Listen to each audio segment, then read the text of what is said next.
مسیح کے نہایت قدوس جلالی اور بابرکت نام میں آپ سب کو سلام۔ میرے عزیز بہن بھائیوں، آج ہم ایک اعتراض جو مسیح کی ذات پر کیا جاتا ہے اس پر غور کریں گے، اور آئیں میرے ساتھ خدا کا کلام کھولیں۔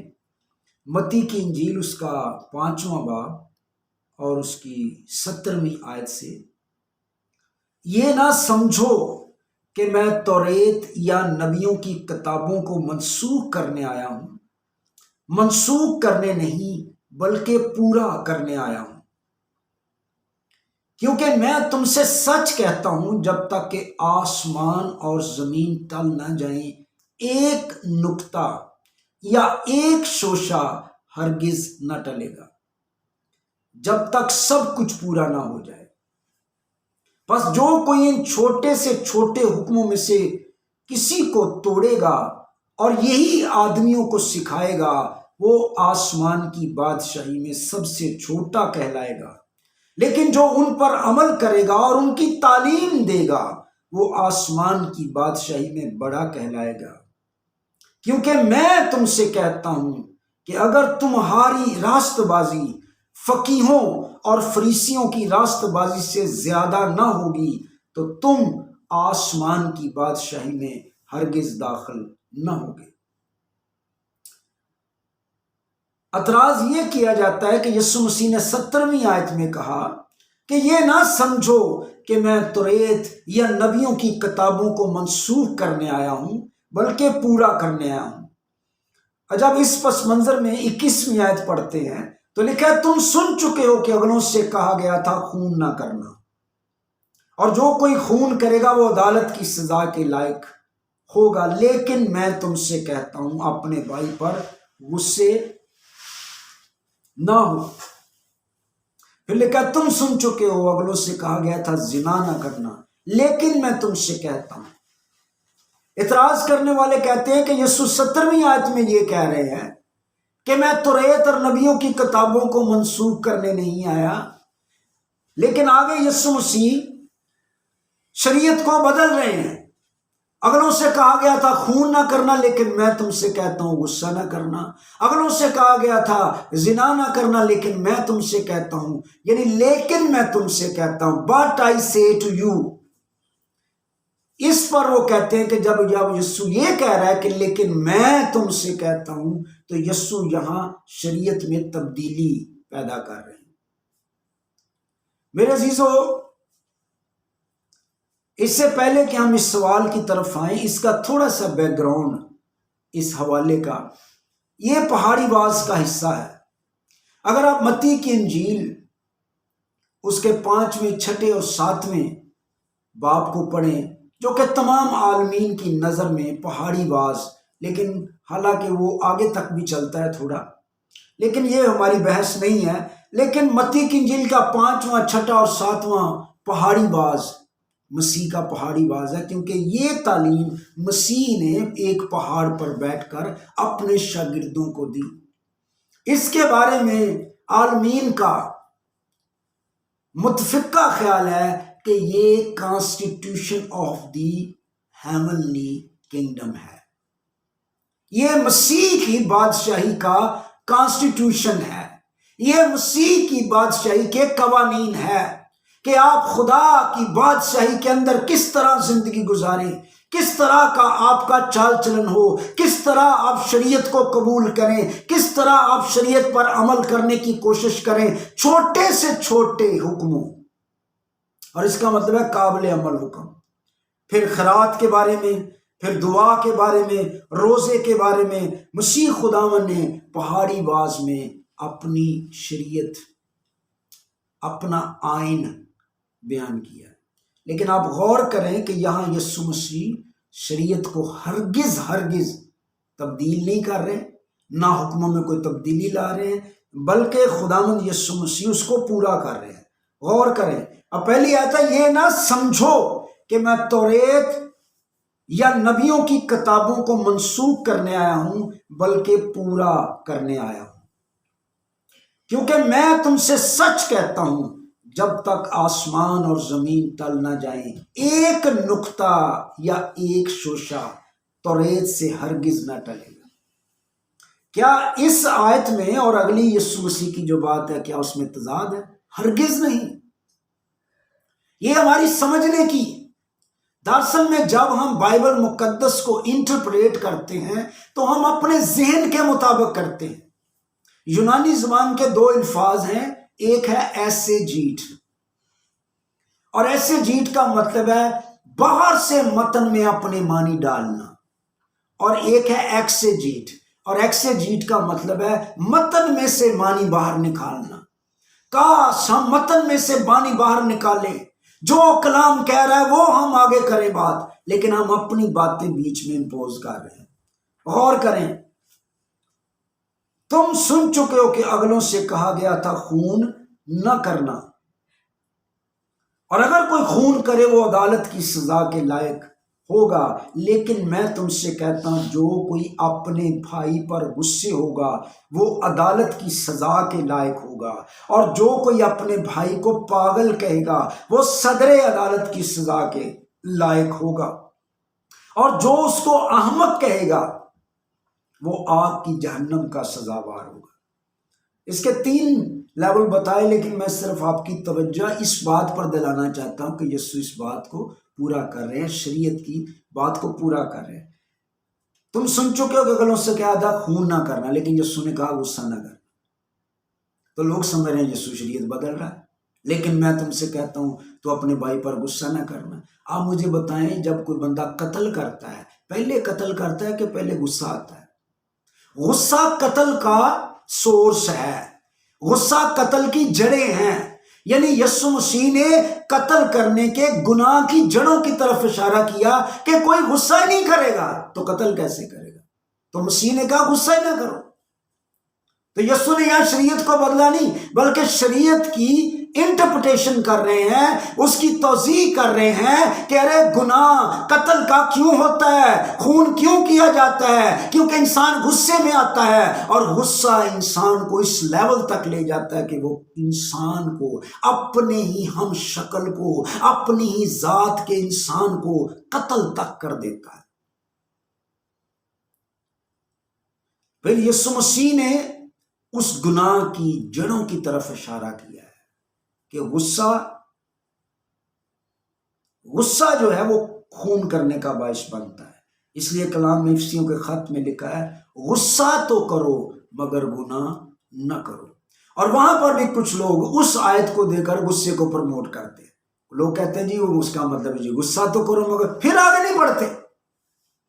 آج ذرا میرے ساتھ ذرا دیکھیں کتنا ہم کلام کو اپنے لحاظ سے تشریح کرتے ہیں۔ ہم اتنا تو آیت دے دیتے ہیں کہ غصہ تو کرو مگر گناہ نہ کرو، لیکن وہاں کیا مطلب ہے؟ 4 باب کی 25ویں آیت ہے، بس جھوٹ بولنا چھوڑ کر ہر ایک شخص اپنے پڑوسی سے سچ بولے، کیونکہ ہم آپس میں ایک دوسرے کے عضو ہیں۔ غصہ تو کرو مگر گناہ نہ کرو، آگے نہیں پڑھتے۔ غصہ تو کرو مگر گناہ نہ کرو۔ اور یہاں پر میں اصل زبان میں بھی، اگر چلو اصل زبان تو چلو کئی دفعہ ہم پڑھتے ہیں یا کئی دفعہ نہیں بھی آتی، ٹھیک ہے، اصل زبان کی بھی بات میں کرتا ہوں، لیکن دیکھیں آگے تشریح کر دی، سورج کے ڈوبنے تک تمہاری خفگی نہ رہے۔ آگے لکھا ہے ابلیس کو موقع نہ دو، یعنی یہ جو غصہ ہے نا، اس کا مطلب ہے کہ سورج کے غروب ہونے تک خفگی ختم ہو جائے۔ میں ایک بھائی کے گھر گیا، میں نے کہا بھائی جی اپنے بھائی کو معاف کر دے، 16 سال ہو گئے، 16 سال ہو گئے اس نے اپنے بھائی کو معاف نہیں کیا۔ کلام کہتا ہے سورج کے غروب ہونے تک تمہاری خفگی تمہارے دلوں سے ختم ہو جائے۔ اتنے کئی سورج ڈوب دے، کئی سورج نکل دے، کئی چاند نکل دے، سالہ سال گزر جاتے، ہم خفگی ختم نہیں کرتے۔ تو یسوع مسیح قتل کے موجد کی طرف اشارہ کر رہے ہیں۔ قتل ایجاد ہوتا ہے غصے کے اندر سے، تو یسوع شریعت بدل نہیں رہے۔ تو یہاں پر جو لکھا ہے نا غصہ تو کرو، اور یہاں پر لکھا ہے اپنے بھائی پر غصے نہ ہو، یہاں پر یونانی لفظ ہے راکا، اور راکا کا مطلب ہے ایسا غصہ جو ختم نہیں ہوتا، آگ میں لگے ہوئے، جیسے کسی چیز کو آگ لگا دے بٹی کے اندر تو وہ جلتا رہتا ہے، جلتا رہتا ہے، جلتا رہتا ہے اور ختم نہیں ہوتا. لیکن یہاں پر جو غصہ ہے نا افسیوں کے خط میں، اس کے لیے جو گریک ورڈ ہے اس کا مطلب ہے بوسے کے اندر پرالی نہیں ہوتی، انہوں آگ لاؤ تو فوری ختم، یعنی غصہ آیا لیکن فوری ختم. تو دراصل آگے لکھا ہے تم سن چکے ہو لوگوں سے کہا گیا تھا زنا نہ کرنا، لیکن میں تم سے کہتا ہوں، لیکن میں تم سے کہتا ہوں. اس پر لوگوں کا اعتراض ہے جی یسوع نے لیکن کہا. اور بھائی یسوع کہہ رہے ہیں میں تم سے سچ کہتا ہوں کہ جس نے بری خواہش سے کسی عورت پر نگاہ کی وہ اپنے دل میں اس کے ساتھ زنا کر چکا. یعنی آپ غور کریں، جب کوئی زنا کرتا ہے تو زنا سے پہلے وہ برے خیال سے، بری سوچ سے کسی عورت کو دیکھتا ہے. تو یسوع نے کہا تم بری عورت سے، بری نظر سے دیکھو ہی مت. کوئی بری نظر سے نہیں دیکھے گا تو زنا کیسے کرے گا؟ تو زنا یا جو لفظ ہے نا نگاہ کا مطلب صرف ایسے رسمی دیکھنے کی بات نہیں ہو رہی. نگاہ کے لیے جو گریک ورڈ ہے اس کا مطلب ہے کسی عورت کو ذہن میں لانا، اس کے بارے میں برے خیالات سوچنا، اور پھر انسان زنا کا مرتکب ہوتا ہے. تو یسوع مسیح نے شریعت کو بدلا نہیں بلکہ شریعت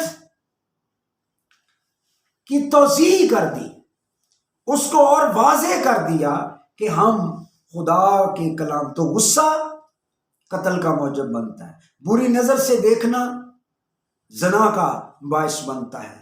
تم سن چکے ہو کہ اگلوں سے کہا گیا تھا جھوٹی قسم نہ کھانا بلکہ اپنی قسمیں خداوند کے لیے پوری کرنا، لیکن میں تم سے کہتا ہوں بالکل قسم نہ کھانا.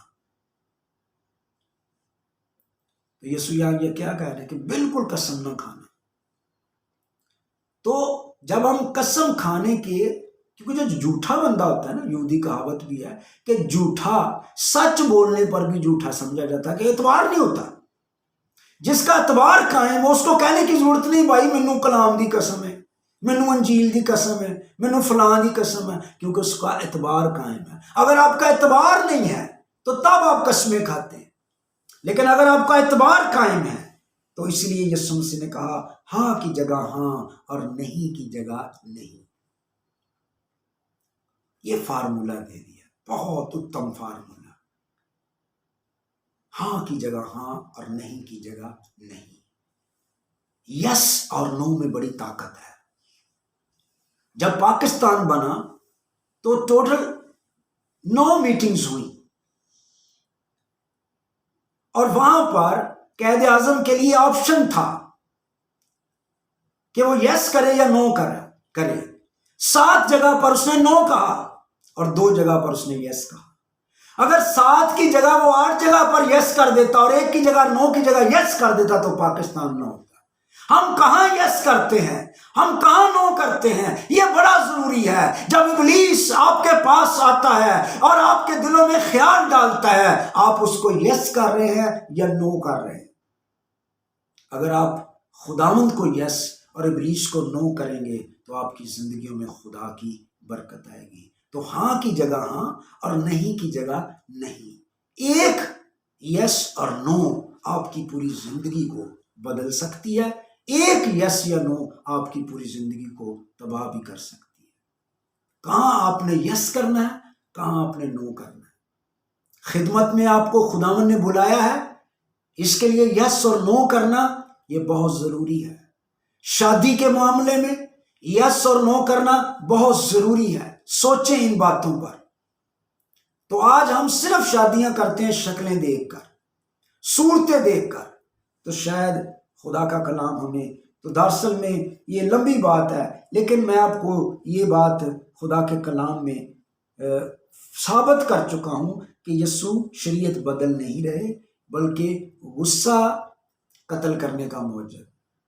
خون بندہ تب کرتا ہے جب پہلے غصہ آتا ہے، زنا بندہ تب کرتا ہے جب پہلے بری سوچ آتی ہے.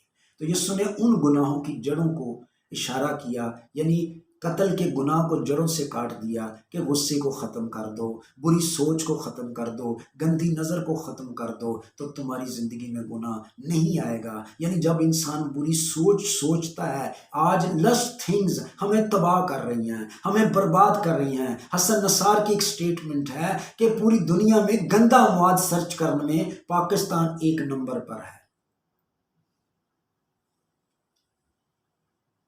تو میں نوجوانوں سے کہنا چاہتا ہوں، پلیز اگر آپ کے پاس اینڈرائیڈ ہے، خدا کا کلام سنیں، مسیح کا کلام سنیں، اور اگر آپ یہ سمجھتے ہیں یہ کلام دوسروں تک پہنچے اور دوسروں کو سمجھ آئے کہ مسیح نے یہاں کلام کو بدلا نہیں، شریعت کو بدلا نہیں، بلکہ شریعت کی توضیح کی ہے، انٹرپریٹیشن کی ہے، گناہ کی جڑوں کی طرف اشارہ کیا ہے، تو ضرور یہ کلام دوسروں تک شیئر کریں۔ اور اگر آپ پہلی دفعہ ہمیں سن رہے ہیں تو ہمارے چینل کو سبسکرائب کریں تاکہ آپ کو اگلی ویڈیو کا لنک ملے، اور جلد ہم آن لائن بائبل اسکول بھی شروع کر رہے ہیں، اس کا بھی جلد آپ کو انفارمیشن دیں گے۔ خدا آپ سب کو برکت دے۔ شکریہ۔